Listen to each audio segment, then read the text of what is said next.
Laisser un siège libre entre chaque passager empêcherait les vols d'être rentables. Plus personne n'en doute aujourd'hui, la crise du Covid-19 va faire plonger l'industrie aéronautique dans une période très sombre, pour ne pas dire noire. Si Airbus, qui a réduit sa production et a fait appel au chômage partiel, affirme n'avoir pour l'instant pas de problème de liquidité et n'envisage donc pas de licenciement à ce stade, d'autres constructeurs et plusieurs compagnies ont déjà commencé à se séparer d'une partie de leur personnel. Boeing vient d'annoncer une réduction de 10% de ses effectifs mondiaux, ce qui représente 16 000 emplois.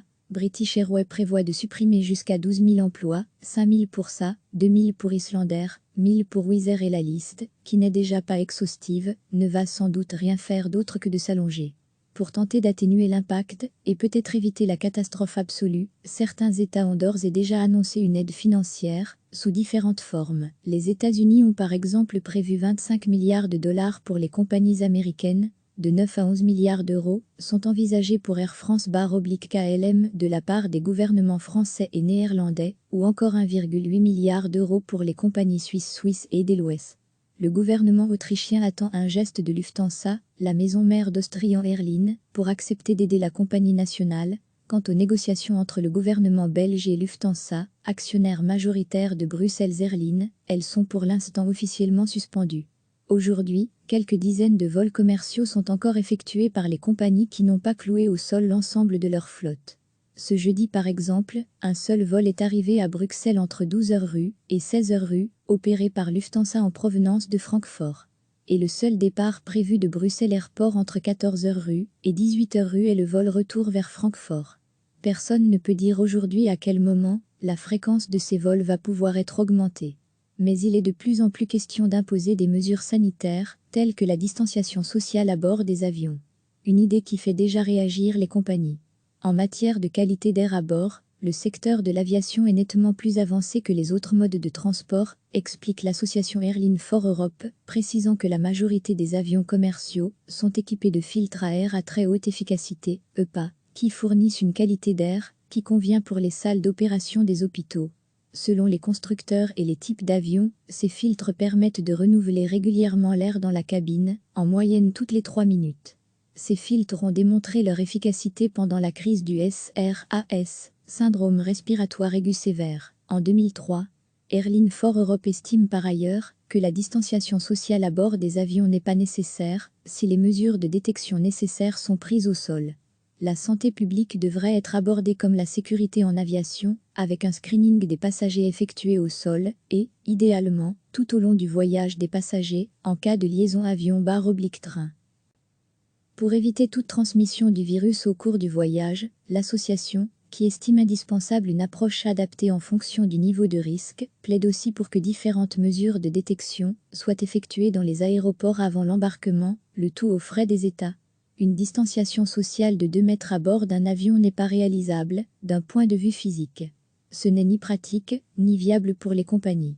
Ce n'est pas réalisable par les équipages lorsqu'ils effectuent leur travail.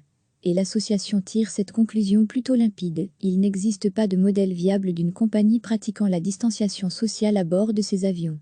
Car une telle mesure nécessite en outre de ne pas vendre environ 40% de ses sièges, afin de laisser libre le siège du milieu dans les avions monocouloirs, ce qui rend impossible la rentabilité du vol.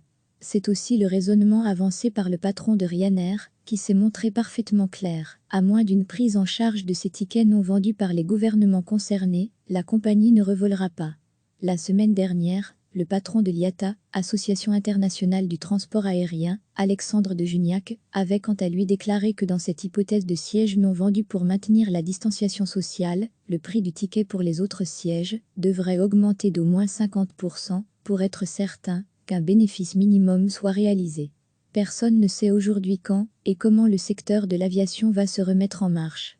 Ce qui est pratiquement certain, c'est que l'aviation des prochains mois et des prochaines années ne ressemblera pas à celle de ces 10 dernières années.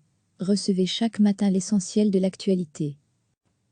Plus personne n'en doute aujourd'hui, la crise du Covid-19 va faire plonger l'industrie aéronautique dans une période très sombre, pour ne pas dire noire. Si Airbus, qui a réduit sa production et a fait appel au chômage partiel, affirme n'avoir pour l'instant pas de problème de liquidité et n'envisage donc pas de licenciement à ce stade. D'autres constructeurs et plusieurs compagnies ont déjà commencé à se séparer d'une partie de leur personnel. Boeing vient d'annoncer une réduction de 10% de ses effectifs mondiaux, ce qui représente 16 000 emplois. British Airways prévoit de supprimer jusqu'à 12 000 emplois, 5 000 pour ça, 2 000 pour Islander, 1 000 pour Wizz Air et la liste, qui n'est déjà pas exhaustive, ne va sans doute rien faire d'autre que de s'allonger. Pour tenter d'atténuer l'impact et peut-être éviter la catastrophe absolue, certains États ont d'ores et déjà annoncé une aide financière, sous différentes formes. Les États-Unis ont par exemple prévu 25 milliards de dollars pour les compagnies américaines, de 9 à 11 milliards d'euros sont envisagés pour Air France/KLM de la part des gouvernements français et néerlandais, ou encore 1,8 milliard d'euros pour les compagnies suisses et Edelweiss. Le gouvernement autrichien attend un geste de Lufthansa, la maison mère d'Austrian Airlines, pour accepter d'aider la compagnie nationale. Quant aux négociations entre le gouvernement belge et Lufthansa, actionnaire majoritaire de Bruxelles Airlines, elles sont pour l'instant officiellement suspendues. Aujourd'hui, quelques dizaines de vols commerciaux sont encore effectués par les compagnies qui n'ont pas cloué au sol l'ensemble de leur flotte. Ce jeudi par exemple, un seul vol est arrivé à Bruxelles entre 12h rue et 16h rue, opéré par Lufthansa en provenance de Francfort. Et le seul départ prévu de Bruxelles Airport entre 14h rue et 18h rue est le vol retour vers Francfort. Personne ne peut dire aujourd'hui à quel moment la fréquence de ces vols va pouvoir être augmentée. Mais il est de plus en plus question d'imposer des mesures sanitaires, telles que la distanciation sociale à bord des avions. Une idée qui fait déjà réagir les compagnies.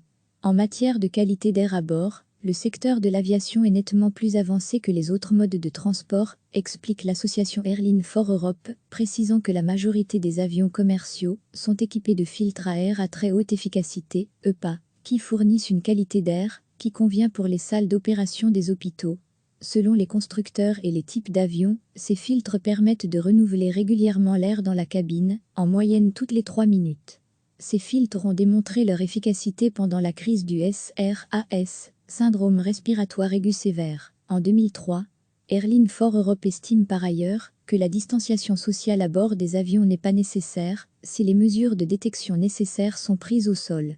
La santé publique devrait être abordée comme la sécurité en aviation, avec un screening des passagers effectué au sol et, idéalement, tout au long du voyage des passagers, en cas de liaison avion/train. Pour éviter toute transmission du virus au cours du voyage, l'association, qui estime indispensable une approche adaptée en fonction du niveau de risque, plaide aussi pour que différentes mesures de détection soient effectuées dans les aéroports avant l'embarquement, le tout aux frais des États. Une distanciation sociale de 2 mètres à bord d'un avion n'est pas réalisable, d'un point de vue physique. Ce n'est ni pratique, ni viable pour les compagnies. Ce n'est pas réalisable par les équipages lorsqu'ils effectuent leur travail.